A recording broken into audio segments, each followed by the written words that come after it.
नमस्कार, आप देख रहे हैं अपना उत्तराखंड और मैं हूं आपके साथ मनीषा पाटीदार। बुलेटिन की शुरुआत करेंगे। उत्तराखंड में सीएम बनने के बाद पुष्कर सिंह धामी ने कभी भी पीछे मुड़कर नहीं देखा और आपको बता दें कि उत्तराखंड के लिए वो बड़े फैसले लिए जो देश के लिए नजीर बने और उनकी धूम उत्तराखंड के साथ साथ पूरे देश में मची दिखाई थी। देखिए इस खास रिपोर्ट में।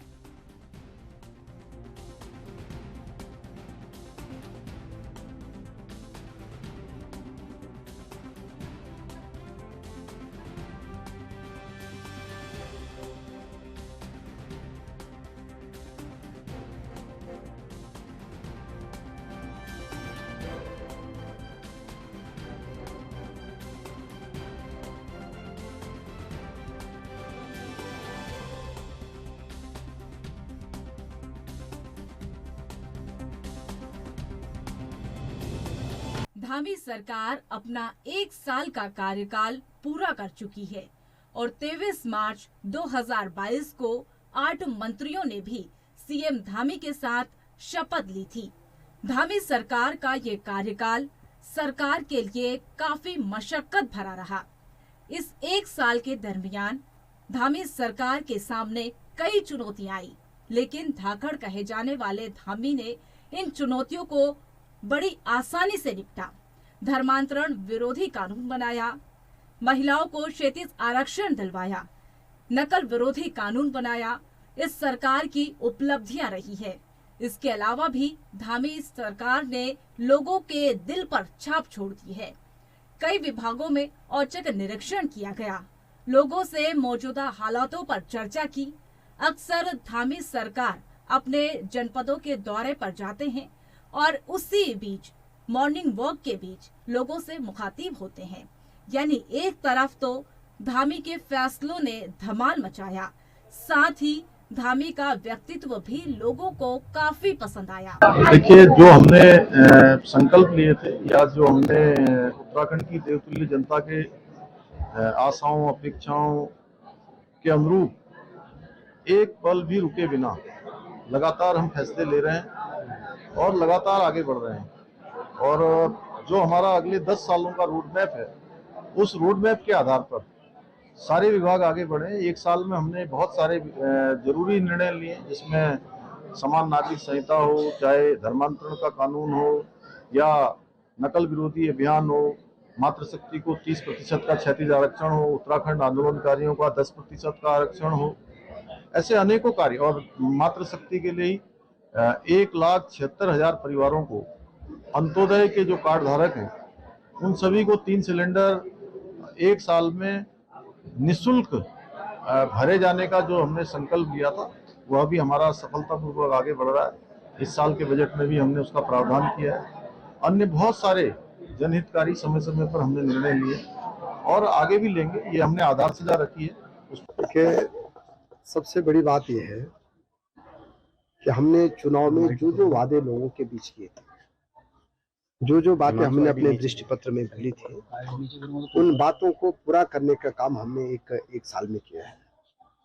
और आपने देखा होगा कि हमने 265 जांचें फ्री करा रहे हैं। आयुष्मान भारत में 5 लाख तक का इलाज लोगों का फ्री करा रहे हैं। गर्भवती महिलाओं को हॉस्पिटल तक लाना, जच्चा बच्चा होने के बाद घर तक छोड़ना, ये व्यवस्था हमारे यहाँ शुरू है। और इससे बड़ी बात यह है कि टीबी मुक्त भारत और टीबी मुक्त उत्तराखंड में हमारा प्रदेश बहुत आगे बढ़ा है।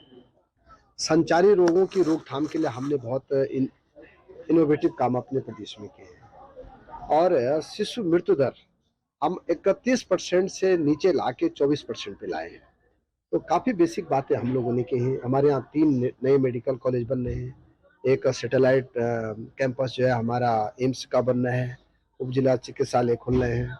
4 धाम के लिए हमने भारत सरकार से भी निवेदन किया है कि भाई हमारे यहाँ 50 लाख से ज़्यादा यात्री आते हैं, तो उनके लिए कुछ अलग से व्यवस्था भारत सरकार को करनी चाहिए। तो काफ़ी बेसिक बातें हमने चाहे सख्त धर्मांतरण कानून हो, चाहे सख्त नकल कानून हो, चाहे महिलाओं को 30% आरक्षण देने की बात हो, चाहे आंदोलनकारियों को 37 आरक्षण देने की बात हो, चाहे हमारे जो गारंटी अवार्डीज है उनकी पुरस्कार राशि को बढ़ाने की बात हो, और आज नवरात्रि के पहले दिन, साल हिंदू नववर्ष के पहले दिन 824 हमारी एमएन बहनें जो कई दिनों से संघर्ष कर रही थी, उनको नियुक्ति पत्र आज दिए गए हैं। और सबसे बड़ा जनता से सीधा संवाद किया है। अंत्योदय के लोगों को जो प्रॉमिस किया था सरकार ने हमारी 3 सिलेंडर फ्री देना, उसकी शुरुआत हमने की है। और आज जनता के अंदर विश्वास पैदा हुआ है कि धामी सरकार चाहे कोई भी संकट हो, चाहे आपदा हो, उनके साथ खड़ी है। जोशीमठ के लिए अगर अलग से 1000 करोड़ की व्यवस्था जोशीमठ के पुनर्वास के लिए बजट के अंदर सरकार ने की है। तो ऐसी जन भावनाओं के अनुरूप काम करने वाली सरकार चल रही है और कांग्रेसियों को अपने चश्मे का नंबर जो है अपने प्रदेश के युवा, ऊर्जावान और निष्ठावान मुख्यमंत्री श्री पुष्कर सिंह धामी जी के नेतृत्व में कल सरकार का 1 साल पूरा हो रहा है। ये 1 साल का कार्यकाल ऐतिहासिक है, उत्तराखंड के विकास के लिए विकासमुखी है। और मैं समझता हूँ कि 1 साल के कार्यकाल में माननीय मुख्यमंत्री जी के नेतृत्व में बहुत महत्वपूर्ण काम हुए हैं। हम सबसे पहले सरकार बनने के बाद हम समान नागरिकता कानून लाए हैं, हम धर्मांतरण कानून लाए हैं, हम सख्त नकल विरोधी कानून लाए हैं, हम महिलाओं के लिए 30% आरक्षण बहाल करने में हम सफल हुए, हम उत्तराखंड राज्य आंदोलनकारियों को 10% आरक्षण देने में कामयाब हुए, हम खेल नीति लाए हैं खिलाड़ियों के लिए, हम पर्यटन नीति लाए हैं पर्यटन व्यवसायियों के लिए, हम शिक्षा नीति को आत्मसात करने वाले उत्तराखंड राज्य हमारा पहला राज्य है देश में, हम स्टार्टअप नीति लाए हैं, हम उद्योग नीति लाए हैं। और इस बार माननीय मुख्यमंत्री जी के नेतृत्व में, माननीय वित्त मंत्री जी के नेतृत्व में 77,407 करोड़ का हम विकासमुखी बजट लाए हैं। मेरा मानना है 1 साल के एक छोटे से कार्यकाल में ऐतिहासिक कार्यक्रम हमारे मुख्यमंत्री जी के नेतृत्व में हो। इस साल मुख्यमंत्री पुष्कर सिंह धामी ने कई बड़े फैसले लिए। सरकार और संगठन में इस 1 साल के कार्यकाल में किए गए कामों की विकास पुस्तिका का विमोचन कर आम जनता को बताने का काम कर रही है। बीजेपी संगठन भी 25 मार्च से 31 मार्च तक सरकार के कामकाज का पत्रक जनता तक पहुंचाने के लिए बृहद स्तर पर कार्यक्रम आयोजित करेगी। ऐसा नहीं है कि सीएम धामी के 1 साल के कार्यकाल पूरा होने पर चुनौतियां खत्म हो गई है, लेकिन चुनौतियां बरकरार है, बल्कि धामी सरकार के फैसलों को जनता परख कर उन पर प्यार की मुहर लगा रही है। जी हाँ, धामी सरकार द्वारा लिए गए फैसलों पर एक तरफ जहां विपक्ष आंखें तरेर कर रहा है, तो वहीं जनता धामी सरकार के फैसलों पर धन्यवाद कर रही है। और ये जनता के प्यार का ही नतीजा है कि आज तक बीजेपी संगठन ने धामी के नेतृत्व में जो भी चुनाव लड़ा उसमें बहुत अच्छी सफलता मिली है और जनता का प्यार भी उमड़ रहा है। देहरादून से तारिक अंसारी की रिपोर्ट। जी हां, धामी सरकार द्वारा लिए गए फैसलों पर एक तरफ जहां विपक्ष आंखें तरे रहा है, तो वहीं जनता धामी के फैसलों पर धन्यवाद जता रही है। और ये बात हम नहीं कह रहे हैं, बल्कि जनता खुद अपने जुबानी मुहर लगा रही है। आइए हम आपको सुनाते हैं जनता का क्या कुछ कहना है। कई ऐतिहासिक निर्णय लिए हैं। प्रदेश सरकार ने नकल विरोधी कानून, जो हिंदुस्तान का सबसे मजबूत कानून बनाया है। नकल में जिन लोगों ने किसी तरह की गड़बड़ी की थी वो सब जेल जा रहे थे। सरकार की अच्छाइयाँ हैं। सरकार ने नदियों का समय सीमा बहुत लंबे समय 4 साल तक बढ़ा दिया है। सरकार ने जो सड़कों को लेकर के, अन्य कार्यों को लेकर के बहुत गंभीर है। मुख्यमंत्री आए थे, उन्होंने चिड़ियाघर के लिए कह दिया है। उन्होंने हल्द्वानी की भीड़ भाड़ को देख करके ग्रेटर हल्द्वानी बनाने के लिए गोलापार को उन्होंने चुना है। बहुत ऐतिहासिक अनेकों विकास कार्य करेंगे। अभी हाल ही में रॉयल्टी की विषमता को दूर किया है। अलग नैनीताल जिले में अलग रॉयल्टी थी, उधम सिंह नगर में अलग रॉयल्टी थी। इसको लेकर विषमता थी, दोनों को उसमें धामी सरकार ने रॉयल्टी विषमता दूर करी है और नकल विरोधी कानून लाकर एक पूरे भारत में उत्तराखंड का नाम धामी सरकार ने अर्जन किया। हमें गर्व है उत्तराखंड की सरकार पर। देश के यशस्वी मुख्यमंत्री परम आदरणीय श्रीमान पुष्कर सिंह धामी द्वारा लगातार विकास कार्य करवाए जा रहे हैं, जिनके द्वारा एक इतना मजबूत कानून उनके द्वारा बनाया गया है, जो नकल विरोधी कानून। इस प्रदेश में पहली बार ऐसा कानून बनाया गया है। हम माननीय मुख्यमंत्री जी को धन्यवाद देना चाहते हैं आपके पहल के माध्यम से, और इस क्षेत्र के हमारे परम आदरणीय विधायक डॉक्टर मोहन सिंह जी द्वारा लगातार। माननीय मुख्यमंत्री पुष्कर धामी का 1 वर्ष का जो कार्यकाल है, निश्चित ही बहुत अच्छा कार्यकाल रहा है। उनमें निर्णय लेने की क्षमता है। प्रदेश को वो समझते हैं, जो भी वो गाँव से जो है जाकर के और आज इस पद पे बैठे हैं, तो पूरी प्रदेश की वस्तुस्थिति की उनको जानकारी है और तुरंत निर्णय लेने की उनके अंदर क्षमता है। अभी फिलहाल जो जोशीमठ में आपदा आई है, तो उसमें जिस तुरंत कार्रवाई उन्होंने की और खुद स्वयं मौके पर पहुंचकर उन्होंने जाके वहाँ लोगों की मदद की, वो जो है काबिल तारीफ़ है। और बहुत ही बेहतरीन काम उन्होंने किया। कोई भी शिकायत हो, कुछ हो, तो इसके लिए तुरंत उसकी कैबिनेट बुला के उसका समाधान करते हैं। यहाँ हमारे पिच्छा बाईपास उसमें जो है एम्स भी आया, यहाँ 2 एम्स है उत्तराखंड में, और बहुत ही सुंदर तरीके से रोडों का काम, हाईवे का, और जो भी पब्लिक का भी नकल विरोधी उसका उसमें अध्यादेश लाया गया है।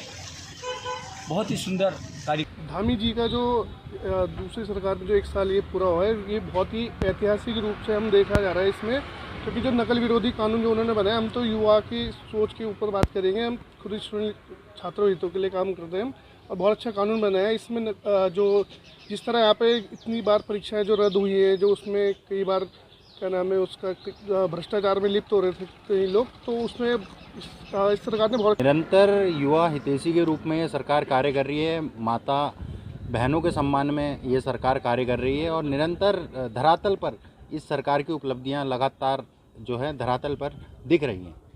निरंतर जैसे कि नकल विरोधी कानून हो और तमाम जो सरकार कार्य कर रही है, धर्म परिवर्तन को लेकर भी सरकार कानून लाने जा रही है, और लगातार और भी कई चीज़ें हैं, चाहे वो केंद्र की योजनाओं को राज्य के धरातल पर उतारने का काम, और निरंतर बहुत अच्छा काम सरकार द्वारा, युवा हितैषी सरकार द्वारा किया जा रहा है। निश्चित तौर पर मैं माननीय धामी सरकार को बहुत बहुत बधाई देता हूं कि जो 1 वर्ष पूर्ण हो चुका है, उसमें जो युवाओं के लिए जो सपने युवाओं ने देखे थे, निश्चित तौर पर आज लग रहा है कि हमने युवा का मुख्यमंत्री चुनकर कोई गलती नहीं करी। आप देख रहे होंगे युवाओं के लिए जो नकल अध्यादेश जारी हुआ है, जो एक मिसाल कायम हो उत्तराखंड के लिए, इसके लिए मैं धन्यवाद देता हूं। चाहे महिला आरक्षण की बात हो उसमें, चाहे आंदोलनकारियों की बात हो, आज आप देख रहे होंगे गैर शरण में जो उन्होंने 10% आरक्षण जो है हमारे आंदोलनकारी साथियों को दिया, जिनके सपनों पे उत्तराखंड बना है। मैं पूरे अगर 10 में से 10 नंबर सरकार को दो तो कोई अति संयुक्त। धामी जी ने जिस तरह से नकल विरोधी कानून बनाया है युवाओं को देखते हुए, जो पेपर वगैरह जो लीक हो रहे थे हमारे, उसको लेकर जो नकल विरोधी कानून बनाया, बहुत ही अच्छा कानून, बहुत ही अच्छा कानून बनाया है। और साथ में उन्होंने जो महिला आरक्षण, महिलाओं को देखते हुए जो महिला आरक्षण दिया है, बहुत ही शानदार रहा है। और इसमें इन्होंने जो हमारा उत्तराखंड में सड़कों में जो काम हुआ है, बहुत अच्छा काम हो रहा है। मतलब धामी सरकार का जो 1 साल का जो कार्यकाल हुआ है, वो एक ऐतिहासिक रूप में हुआ है, जिसमें आप देखोगे शिक्षा के क्षेत्र में काम हुआ है हो, या स्वास्थ्य के क्षेत्र में काम हो। आप उत्तराखंड की जो आप सड़कें देखोगे, या गांव में बेरोजगार युवाओं के लिए स्वरोजगार के तहत कार्य हुए हैं। अनेक रूप से न भूतो न भविष्य, अनेक कार्य धामी जी सरकार द्वारा और ऐतिहासिक। तो वक्त हो चला एक छोटे से ब्रेक का। ब्रेक के बाद फौरन हाजिर होते हैं।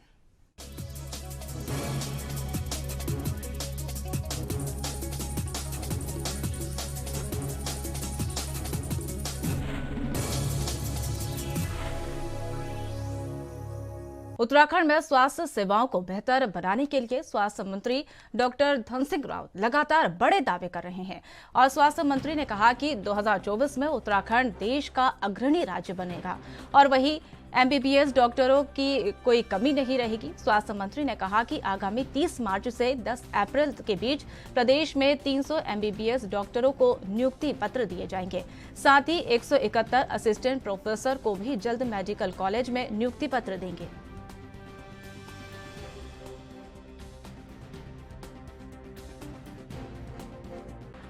असिस्टेंट प्रोफेसरों की नियुक्ति कर दी अपने मेडिकल कॉलेजों में। बहुत जल्दी हम उनकी भी नियुक्तियां देने वाले हैं। लगभग 300 से ज्यादा एमबीबीएस के डॉक्टर हमारे 30 मार्च से लेके 10 अप्रैल के बीच हम उनको भी नियुक्तियां देने जा रहे हैं। और अब हमारे राज्य में 2024 में एमबीबीएस डॉक्टर।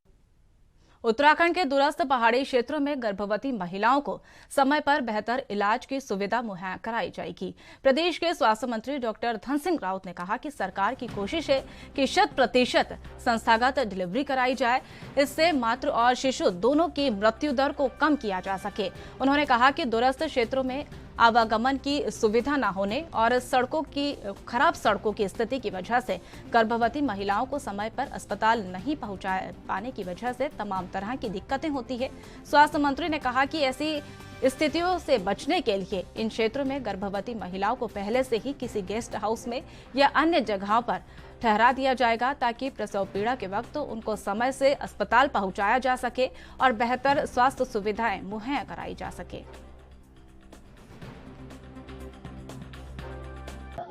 देखिए, हमारे यहाँ संस्थागत डिलीवरी अब लगभग 90% हो रही है। हमारा टारगेट यह है कि 100% हो जाए, जैसे केरल में है, साउथ के 2-3 राज्यों में है।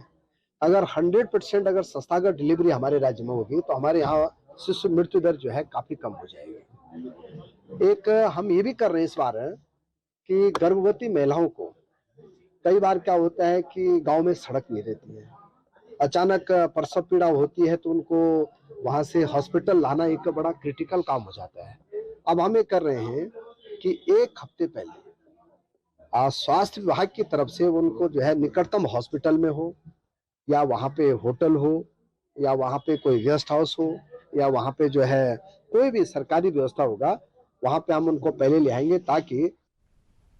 उत्तराखंड के टिहरी और देहरादून के डोईवाला पुलिस ने संयुक्त रूप से कार्रवाई करते हुए 6 चोरी के मामले का खुलासा किया है।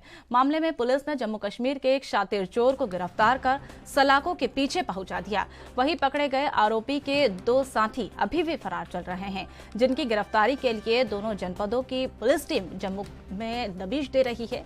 और वही मामले का खुलासा जनपद टिहरी के एसएसपी नवनीत भुल्लर ने किया। उन्होंने बताया कि जनपद टिहरी के 4 और देहरादून में डोईवाला क्षेत्र में 2 चोरियां हुई है। पुलिस ने आरोपी के कब्जे से करीब 15 लाख के जेवरात जो है बरामद किए।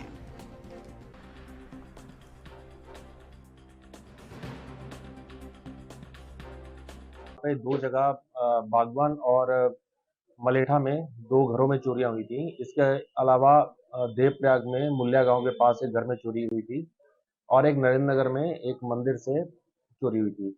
तो इस संबंध में जो थाना देवप्रयाग, थाना कीर्तिनगर, एसओजी इनकी संयुक्त टीम ने इसमें ये लगातार प्रयास कर रहे थे। लगभग इसी समय जो डोईवाला में 2 चोरियां हुई हैं, तो जब ये सीसीटीवी की बेसिकली पुलिस को इसमें काफी सारे सीसीटीवी देखे तो पुलिस को उससे जानकारी मिली। एक संदिग्ध मोटरसाइकिल और कुछ संदिग्ध इसमें पहचान में आए और इसमें जो अभियुक्त जो कठुआ जनपद का है जम्मू का, वो पुलिस ने अरेस्ट किया है और उसके पास से लगभग 15 तोले सोना, 15.5 तोले सोना और 40,000 रुपए नकद जो है ये बरामद हुआ है। इसके 2 साथी अभी फरार हैं, वो भी कठुआ जनपद के रहने वाले हैं। बेसिकली ये चीड़ की लकड़ी का चिरान का कार्य करते हैं और अभी ये लगभग 15 दिन के लिए यहाँ पे आए थे और 6 चोरियों को इन्होंने अंजाम दिया और बाकी इनके जो 2 साथी हैं उनकी तलाश हम कर।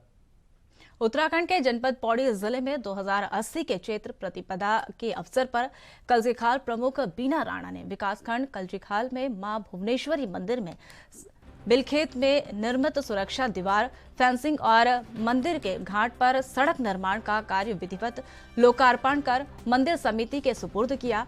बीना राणा और प्रमुख द्वारिखाल महेंद्र राणा ने मां भुवनेश्वरी मंदिर में आगमन पर मंदिर समिति के अध्यक्ष, मंदिर समिति के सदस्यों और जनप्रतिनिधियों और श्रद्धालु गणों ने गाजे बाजे के साथ माल्यार्पण कर स्वागत किया।